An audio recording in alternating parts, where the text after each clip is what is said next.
نے تربیت کے لیے بتلایا ہے کہ جب بچہ 7 سال کا ہو جائے تو اسے نماز کا حکم دو. جس نماز کے بارے میں کہا ہے لیکن یہ تمام امور کے بارے میں ہے حکم. آپ کے بچے جب 7 سال کے ہو جائے تو آپ اسے روزہ رکھنے کے لیے بھی کہو. دن بڑا ہے نہیں رکھ سکتا, بچے سے کہو کہ آدھے دن کا رکھ لو بیٹا, 3 گھنٹے کا رکھ لو, اسے تربیت دیجئے, اسے ٹرین کیجئے. زکوٰۃ صدقات جب آپ دیتے ہیں تو اس بارے میں علماء نے لکھا ہے تو اس میں بھی تربیت کا انداز یہ ہونا چاہیے کہ آپ خود زکوٰۃ و صدقات نہ دیں, بچوں کے ہاتھ سے دلوائیں. کوئی مانگنے والا آیا ہے, بچے کے ہاتھ میں پیسے دیجئے دو, تاکہ ایک تربیت ہو اس کے ذہن میں, اس کے دل و دماغ میں یہ بات بیٹھ جائے کہ زکوٰۃ فرض ہے اور ہمارے مال میں غریبوں کا بھی حق ہے. تو اللہ کے نبی صلی اللہ علیہ وسلم کی تربیت کا بھی انداز الگ الگ تھا. اللہ کے نبی صلی اللہ علیہ وسلم ایک مرتبہ کھانے پہ بیٹھے ہیں اور آپ کا ایک سوتیلا بیٹا تھا عمر ابن سلمہ. حضرت عمر رضی اللہ کے نبی صلی اللہ علیہ وسلم کے ساتھ میں کھا رہا تھا اور مختلف طریقے سے ہاتھ دھو رہا تھا برتن میں. اللہ کے نبی صلی اللہ علیہ وسلم نے کہا کہ بیٹا سامنے سے کھاؤ, بیٹا بسم اللہ پڑھ کے کھاؤ, بیٹا دائیں ہاتھ سے کھاؤ. اس طریقے سے اللہ کے نبی صلی اللہ علیہ وسلم مختلف پیرائے کے اندر محبت کے ساتھ بچوں کو تعلیم دیا کرتے تھے کہ بچے اچھے اخلاق کو آہستہ آہستہ اپنا لیں. بچوں کی تربیت بہت بڑی ذمہ داری ہے.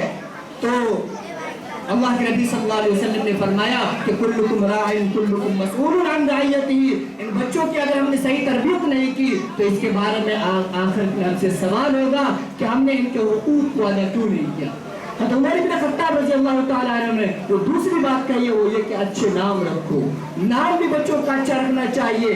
آج جو رواج چلا ہوا ہے کہ نیا نام ہونا چاہیے, نادر نام ہونا چاہیے, اس کے چکر میں کچھ بھی نام رکھ دیتے ہیں. اللہ کے نبی صلی اللہ علیہ وسلم نے سختی سے منع کیا ہے اور بہت سارے ناموں کو بدلا ہے. اس لیے عربی داں اچھے عالم دین سے نام پوچھ کے بچوں کا اچھا نام رکھنا چاہیے. نام کے اثرات زندگی پہ پڑتے ہیں. تیسرے نمبر پہ حضرت عمر بن خطاب رضی اللہ تعالیٰ عنہ نے کیا فرمایا تھا کہ تعلیم قرآن, بچوں کو دین کی تعلیم دینا یہ ان کا حق ہے, یہ ان کا بنیادی حق ہے. علماء نے لکھا ہے کہ قرآن کریم کو پڑھنا یہ شعار اسلام میں سے ہے, اسلام کے شاعر میں سے ہے قرآن کا سیکھنا. اللہ کے نبی صلی اللہ علیہ وسلم نے فرمایا کہ خیرکم من تعلم القرآن وعلمہ.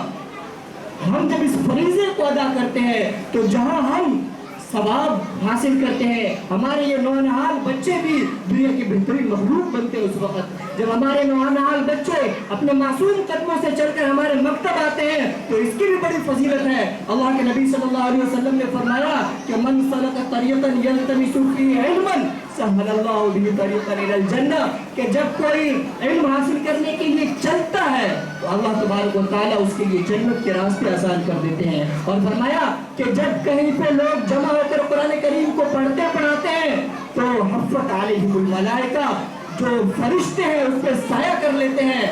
رحمت غشت علیہم الرحمہ, اور رحمت کا ان پر سایہ ہوتا ہے اور اللہ تبارک و تعالیٰ سے بطور فخر اس کو بیان کیا جاتا ہے. آپ کے نونہال بچے جب مکاتب کے اندر آتے ہیں اور قرآن کریم کی تعلیم حاصل کرتے ہیں تو فرشتوں کی نگرانی میں رہتے ہیں اور اللہ تبارک و تعالیٰ کی رحمتیں ان پر ہوتی ہے. ایسے ماحول میں جب آپ کے بچے تربیت حاصل کریں گے تو یاد رکھیے جو سائیڈ افیکٹ ہے اس کا اثر نہیں ہوگا. سائیڈ افیکٹ کیا ہے کہ آج جو ہمارے پاس ماڈرن ایجوکیشن سسٹم ہے اس کے اندر جو ٹیکسٹ بک خاص کر پڑھائے جاتے ہیں, جو کتابیں پڑھائی جاتی ہیں, اس کے اندر مختلف مذاہب کے لوگوں کے تذکرے ہوتے ہیں, ان کے پیشواؤں کا تذکرہ ہوتا ہے, ان کے لیڈرز کا تذکرہ ہوتا ہے اور ایسے انداز میں تذکرہ ہوتا ہے کہ بچے جب اس کو پڑھتے ہیں تو ان کو آئیڈیل ماننے لگتے ہیں, ان کے ذہن میں ان کی خاصیت رچ بس جاتی ہے. اسی طریقے سے جو بہت سارے کرسچن اسکولز ہیں وہاں پر عیسیٰ علیہ السلام کی تصویر لگی رہتی ہے, کسی بچے کے بدن پہ ہاتھ دے رکھا ہے, تصور کرنے کی کوشش کی جاتی ہے کہ اللہ ہے, یہ گاڈ ہے. اسی طرح کے ہندوؤں کے اسکولوں کے اندر, کرسچن اسکول کے اندر بہت سارے پروگرام کلچرل پروگرام کے نام سے کرائے جاتے ہیں. یہ کلچرل پروگرامس ہوتے ہیں, اس کے اندر ایسے ڈرامے دکھائے جاتے ہیں جس میں غیر مذہب کا تصور ہوتا ہے, دیوی دیوتاؤں کو خدا کا تصور دیا جاتا ہے, حضرت عیسیٰ علیہ السلام کو گاڈ جیسا تصور دیا جاتا ہے. آپ کے بچے جب مکتب آئیں گے یہاں آ کر پڑھیں گے کہ اسلام کا صحیح عقیدہ کیا ہے, کہ حضرت عیسیٰ علیہ السلام نبی ہے, خدا نہیں. اور اللہ کے ساتھ شرک کرنا سب سے بڑا گناہ ہے۔ ان عقائد سے آپ کے بچے اگر مزین ہوں گے تو انشاءاللہ ثم انشاءاللہ آپ کے بچے جب ان اسکولوں میں جا کر ان کی کتابوں کو بھی پڑھیں گے تو انشاءاللہ وہ متاثر نہیں ہوں گے۔